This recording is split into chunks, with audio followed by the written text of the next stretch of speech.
है कि brain tumour का इलाज आज के ज़माने में सक्सेसफुल है और अच्छी तरीके से हो सकता है। आज से 25 साल पहले जो स्थिति थी कि ब्रेन पे सर्जरी होने के बाद बहुत कम लोग सर्वाइव कर पाते थे, वैसा स्थिति आज नहीं है।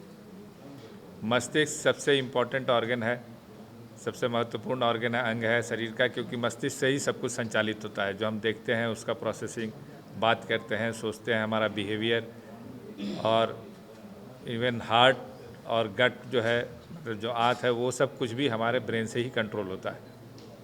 तो ब्रेन में अगर कुछ इफ़ेक्ट होता है तो उसका इफ़ेक्ट सारे शरीर पर पड़ता है। कुछ अंग जो है ऑटोमेटिकली भी काम करते हैं, इसीलिए ब्रेन डेथ का कॉन्सेप्ट आया, जिससे कि अगर ब्रेन डेथ हो जाए तो ऑर्गन ट्रांसप्लांट हो सके। लेकिन ये सब बात की बात है। आज सबसे इम्पोर्टेंट ये है कि जो ब्रेन ट्यूमर होता है उसके बारे में जानकारी देनी है। ब्रेन ट्यूमर दो तरीके के हो सकते हैं। एक तो होता है कैंसरस ब्रेन ट्यूमर होता है, नॉन कैंसरस ब्रेन ट्यूमर होता है। उसमें भी दो तरह के ब्रेन ट्यूमर्स होते हैं। एक जो ब्रेन सब्सटेंस के भीतर होता है और जो ब्रेन सब्सटेंस के बाहर होता है, या क्रेनियल नर्व से अराइज करता है या ब्रेन के ऊपर जो कवरिंग है उससे निकलता है। तो बहुत सारे ट्यूमर्स जो है जिनका इलाज आज की डेट में संभव है, जिसके लिए नई नई तकनीक आई है, नई सर्जरी की तकनीक है, न्यूरो नेविगेशन है। पेशेंट को होश में रख के सर्जरी किया जाता है जिससे कि उनको कोई कमजोरी ना आए। फिर उसके बाद न्यूरो मॉनिटरिंग है। तो इन सब तकनीकों की मदद से जब ब्रेन की सर्जरी होती है, ब्रेन ट्यूमर की सर्जरी होती है, तो पेशेंट को कोई परेशानी नहीं होती है। पेशेंट जैसे पहले था वैसे ही उसी स्थिति में वापस जा सकता है। कुछ ये तो होने के बाद का लक्षण, लेकिन लक्षण क्या है इसका, कैसे लक्षण के बारे में भी बता देता हूँ। ब्रेन ट्यूमर के लक्षण, जो सबसे कॉमन लक्षण है वो है सिरदर्द और सिरदर्द के साथ उल्टी। बहुत सारे लोगों को सिरदर्द बहुत सालों से रहता है। सिरदर्द का एक कॉमन कॉज है माइग्रेन, या कॉमन माइग्रेन जिसको बोलते हैं, वो भी हो सकता है। लेकिन अगर माइग्रेन की स्थिति में किसी को बहुत सालों से माइग्रेन है, अगर उसके कैरेक्टर में चेंज होता है, उसके साथ साथ पेशेंट को उल्टी होने लगती है, शरीर का कोई अंग काम नहीं करने लगता है, याददाश्त भी जाने होने का कुछ, कभी याददाश्त जाने में भी प्रॉब्लम हो सकता है। ये सब कुछ डिपेंड करता है कि ट्यूमर कहाँ लोकेटेड है, ब्रेन के किस हिस्से में है। पेशेंट को चलने में दिक्कत हो सकती है, पेशाब कंट्रोल में दिक्कत हो सकती है, आँखों से देखने में परेशानी हो सकती है, सुनने में परेशानी हो सकती है, बिहेवियर बदल सकता है, याददाश्त जा सकती है, लड़खड़ाहट हो सकता है, या एक साइड का अंग काम नहीं कर रहा, तो मिर्गी आ सकता है। अगर मिर्गी के संबंध में यह है कि 25 साल के ऊपर अगर किसी को पहली बार मिर्गी आ रहा है तो सबसे पहले सीटी स्कैन या एमआरआई होना चाहिए डॉक्टर को दिखाने के बाद, क्योंकि एक बहुत बड़ा कारण ब्रेन ट्यूमर हो सकता है। ऑपरेशन के बाद भी ऐसा होता है कि कई अंग जो है काम करने बंद कर जाते हैं, वजह क्या है? ऑपरेशन के बाद अंग काम करना बंद कर सकता है।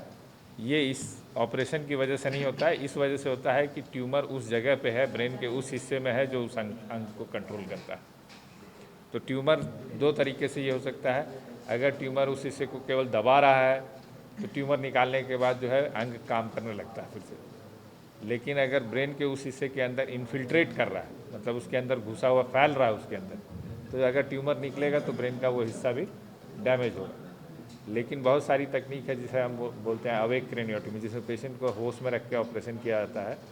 तो ट्यूमर निकालते वक्त अगर ये लगता है कि पेशेंट का मॉनिटर करते रहता है अंग काम कर रहा है कि नहीं, अगर कभी लगता है कि उसमें कोई दिक्कत होने लगी तो ट्यूमर को, सर्जरी को वहीं रोक दिया जाता है।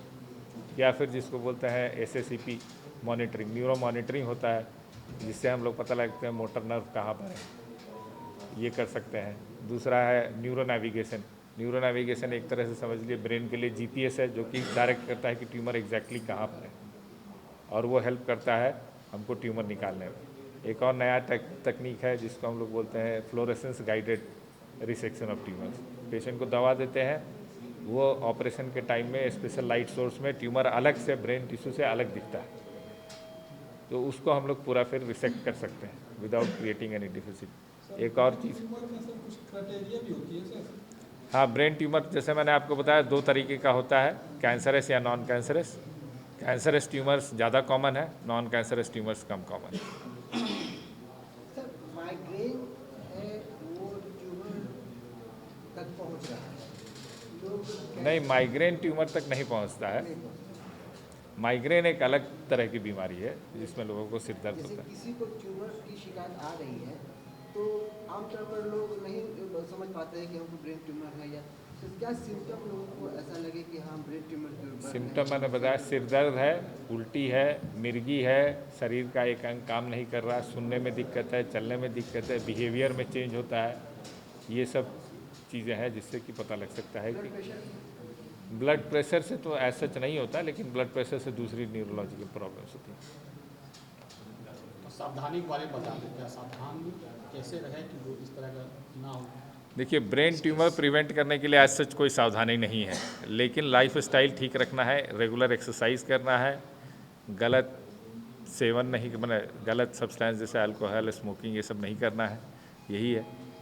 इतने आधुनिकतम तकनीकी के बाद भी क्या ब्रेन के किसी हिस्से में ट्यूमर बढ़ जाएगा, या ऑपरेशन करके अब सब जगह से निकाला जा सकता है? नहीं, कुछ कुछ ट्यूमर्स तो इनऑपरेबल होते हैं, बहुत फैल गए या वैसे हिस्से में है कि निकालने के बाद पेशेंट कोमा में रहेगा, तब तो फिर नहीं हो सकता ऐसे। कभी ऐसा भी होता है सर कि ब्रेन ट्यूमर होने के बाद जैसे ऑपरेशन हो गया उसके फिर दोबारा Recurrence. ट्यूमर हो दोबारा हो सकता है, अगर हाई ग्रेड ट्यूमर है तो दोबारा हो सकता है, इसलिए कई बार हाई ग्रेड ट्यूमर्स में रेडियोथेरेपी, कीमोथेरेपी देना पड़ता है ऑपरेशन के बाद।